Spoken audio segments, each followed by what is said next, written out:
Hey everybody, I hope you're all doing well today. So I wanted to start off today by asking you a quick question. Have you heard about the new type of e-commerce business model that's specifically for people in the UK? If not, you're probably going to want to stay tuned for this one.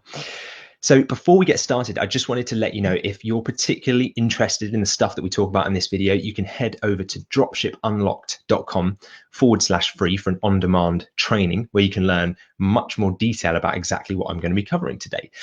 So if we haven't yet met, firstly, hello, nice to meet you. My name's Lewis Smith, and I help people start their own e-commerce businesses based in the UK primarily. And in today's episode, what we're going to be talking about is how we do this using a specific model of e-commerce that I like to call the home turf advantage. Now, it's a type of dropshipping, but when I say dropshipping, don't panic. It's not the type of dropshipping you're probably thinking of at this stage. So in today's episode, we're going to cover exactly how we do this and use this type of dropshipping business without having to go and source products from China or AliExpress or Oberlo or wherever you're sourcing products from abroad, or use Amazon or anything like that, or without having to go to eBay to sell or buy products, nothing like that, not kind of retail arbitrage or that type of trading. We're going to cover exactly how we do that. So when it comes to starting an online business, like an e-commerce business that you want to run, there's a few things we know, right? So the first thing is you've got to pick a market that's in demand. You have to pick a proven niche market, really, if you're going to succeed in e-commerce, because you can't be the everything store, right? Amazon have pretty much won that battle. So don't try to compete with them on that front. And ideally, you want one with consistent demand. You don't really want a really seasonal niche that's moving all over the place, or one that's temporarily really hot and everyone's in and then suddenly it just dries up. So ideally, that's not the kind of business you want to run. But I think a huge question that holds people back when they're first starting out with this type of business model is, what type of e-commerce model should I follow? Because there's a lot of different models that you can follow. And I get this all the time. Clients come to me because they want to build an e-commerce business primarily. That's their first goal. They want to get that time and location freedom back. So often they're working in a job or whatever, working for themselves even, but are in the trap of trading time for money and they want to get out of that. So that's understandable. And then the third one is they want long-term financial security. Okay.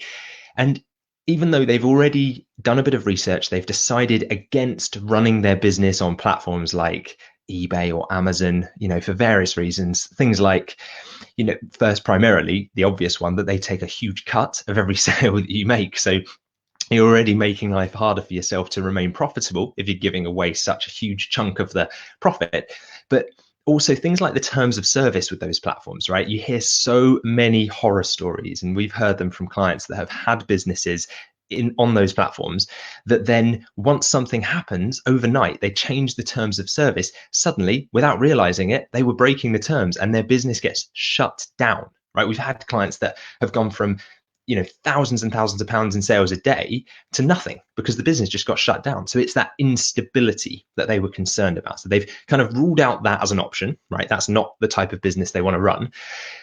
They understand that it's a long-term play, right? So as I mentioned before, they're not just looking for a bit of quick cash. There's lots of ways you can make a bit of quick cash online. That's not what this is about, right? And I guess the overall thing is they understand that they want to invest in their business, both in terms of time and financially to support it, but they don't want to be risking thousands of pounds in buying stock up front, right? And understandably, they don't want to import one of these huge containers from China. I mean, that's not really happening at the moment anyway, but if they're doing that and then just running like social media ads to it, the risk is that they might not even sell some of them, right? So they're worried about not picking the right business model for them, which I understand.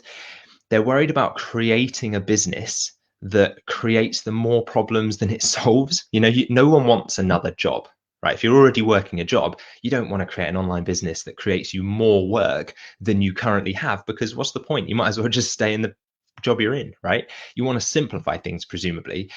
And you don't want a business that, suddenly is feeding your family and everyone relies on you for that income, that then one day it just gets shut down overnight, That's not the kind of thing, just, because you unknowingly broke the terms of service, which change all the time. Or you often hear about like Amazon launch their own version of your product line, but do it at a fraction of the cost because they can buy in bulk and they just undercut you, right? So I completely get that. That's exactly how many of our members felt when they first came to us.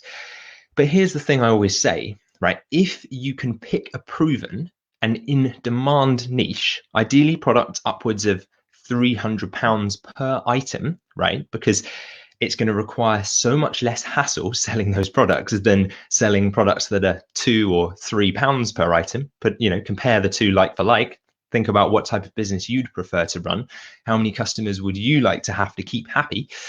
So there's less hassle, there's less customer service, there's less returns. I always say to people, think about it like this. Like, most e-commerce entrepreneurs treat product selection kind of like luck of the draw, right? They think about it in terms of, they'll go on Jungle Scout or something like that, and they'll kind of treat it a bit like going fishing. Imagine if you went fishing to a lake, right? And so you cast your fishing rod into the lake, and you're like, right, what am I going to catch today?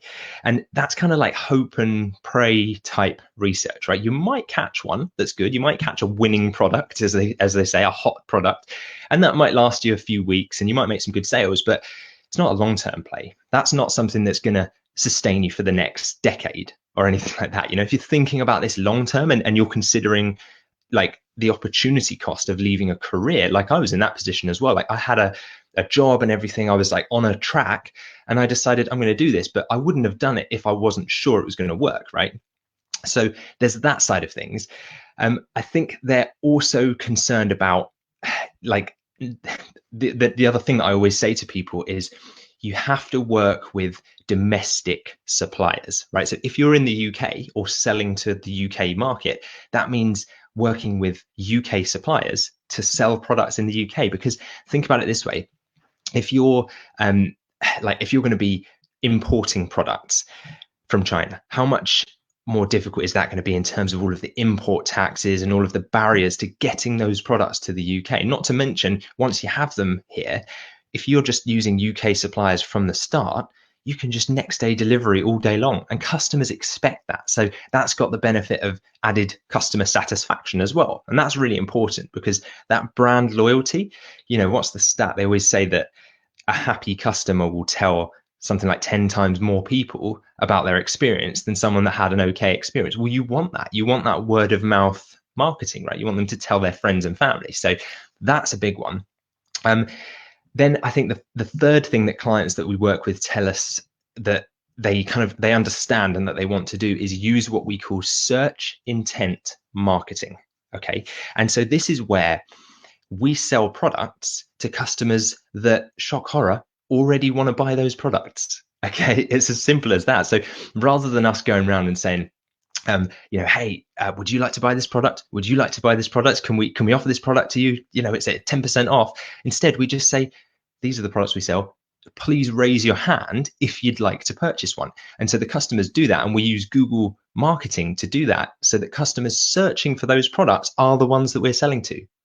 Now, might sound simple, but the reason we do that is because the acquisition cost is so much lower, so much easier to get someone to make a purchase when they're already looking for the product, right? If you say, I have what you need, just come and buy it from me, it's pretty simple. There's not much that you need to do. So, I think I wanted to share an interesting bit of research I just found actually in just a moment. But before I forget, if this sounds interesting to you and it sounds like something you're really serious about, you can head over to dropshipunlocked.com/free to access a free on-demand training that we're running at the moment about how to actually go into this in more detail. So we've put that together for you.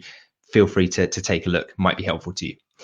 So as I was saying, excuse me, I was doing some research on this stuff because our members at Dropship Unlocked always come to me about this and say, is there really enough demand in the UK? Shouldn't I sell into the US? Shouldn't I sell to other bigger markets? So check this out, right? I just sourced these stats from Statistica, right? And they're published online. You can access them, so it must be legit. Now, if you look at this, it shows that the UK online retail sales, if you look at the bar on the right, so 2019, you can see that the online retail sales alone in the UK market grew between 2018 and 2019 by over £6 billion, right? So when you think about that, if you're just getting started today, you only need a tiny percentage of that to make the market work, right? And so that's what I always say to people. If you're just going to grow, if you're going to go into business, go into a sector that's already growing, right? So if you're selling to the UK market, that the e-commerce market as a sector is growing in the UK. So you only have to be involved and have a business to actually take advantage of that growth, right? So think about it this way. If imagine we went back in time and you were buying a house in 1995 in the UK, right? The average house price at that time, I just looked it up, was about 100 grand. It was about 98 grand, I think. Now, say you did nothing with that house, but you rented it out to tenants and you just held on to it, right? So it's earning you money every month because the tenant's paying rent, etc. So it's cash flow positive. But then if you did nothing to it and just left it on average today by the current point in time, that house would be on average about £200,000, right? And we're just talking about average figures across the UK here. But just by owning that place, you've doubled your money. And by the way, these e-commerce businesses, these types of drop shipping businesses that we're talking about specifically in the UK, they go for they can be a lot more profitable than a property, right? So if you're looking to invest your money, think about digital assets rather than brick and mortar assets, especially in the current climate, right? Now, if you grow that business in the meantime, that's a bit like, imagine you had the house in 1995 and you decided, we're going to double the size of it. We're going to extend it by 3 times and made it into this huge house. Well, again, yes, there's a bit of an initial investment in cost and time and hassle doing that, but then by the end, it's going to be worth more than double than what you paid for it. So the point I'm making is simply by holding on to a business like this, you're benefiting from the growth of the sector in e-commerce as a whole, right? Not to mention that you can then have the benefit of running it from your laptop and running it from wherever you want and having all of your free time back as well. So that's one of the side benefits of this. And like owning a property, it makes you profit every month. So you can live off of this business and one day decide, actually, I'm ready to sell it. And guarantee if you started it yourself, it's going to be worth more at that time, isn't it? Right? So the clients that we work with understand it's a no-brainer to do this. And as I said, if you're interested in learning how this works and you want to do this in e-commerce, specifically in the UK, then head over to dropshipunlocked.com/free. So just by building one of these businesses, you're protecting yourself from the risks of having to rely on someone else's platform, like we talked about, like Amazon or eBay, where they can just kind of shut you down overnight without you really having a say in the matter. You're not having to work with suppliers that are selling questionable quality items from China. If you're anything like me, you've probably bought products, whether you realized it or not, that were being drop shipped from China. And when they arrived, were you happy with the quality of them? Were they really what you expected? Did they look as good as that shiny photo they had on the site? 99% of the time when that's happened, I've been disappointed. And it's not the kind of experience that I'd wish on my customers, right? So why would I think of starting a business that does that to my customers? It just doesn't make sense to me.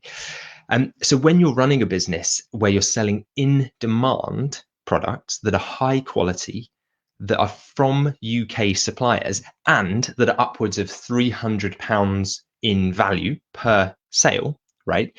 Then imagine the increase in the satisfaction of running a business like that for you, right? Skip forward now to where you own that business. Think long term. Don't just think, how can I make money as quickly as possible? Think down the line, 5 years from now, which business would I rather be running? The quality of life at the end of it is pretty much incomparable. And I'm talking from personal experience. I've tried both and I know which one I would rather stand behind, right? And so with that said, I just wanted to thank you all for joining me today. If you do have questions and you're on live with us now, I love it when people are on live, then feel free to ask those questions inside the comments. If you found any of this video helpful, feel free to let me know in the comments. And if you're a true legend, then you could even give this video a little like, and that would be much appreciated. And also, if you know anyone else that is thinking about this kind of business, is thinking about e-commerce or drop shipping, or has any interest in this like online business space and thinks they might want to run a business, send this to them, share it to them, because it might come to them at the critical moment just before they're at that fork in the road where they decide which route they're going to go down. And this could save them a huge amount of headaches down the line.